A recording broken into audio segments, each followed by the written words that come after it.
ఒక రోజు వామపక్ష పార్టీలు వెళ్తాం, ఇంకోసారి బీజేపీకి వెళ్తాం అని మాట్లాడుతూ ఉంటారు. Truth is somewhere in between. పూర్తి వామపక్ష భావజాలం పనిచేసిందా అంటే ఈ ప్రపంచం అంతా అదే ఉండేది. పూర్తి రైట్ వింగ్ ఐడియాలజీ పనిచేస్తా అంటే అదే ఉండేది. అది లేదు, మధ్యలో ఎక్కడ ఉన్నాం మనం.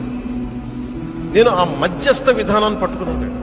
ఒకసారి నన్ను అడుగుతారు, నువ్వు మార్క్సిస్ట్ కమ్యూనిస్ట్ అని అడుగుతారు.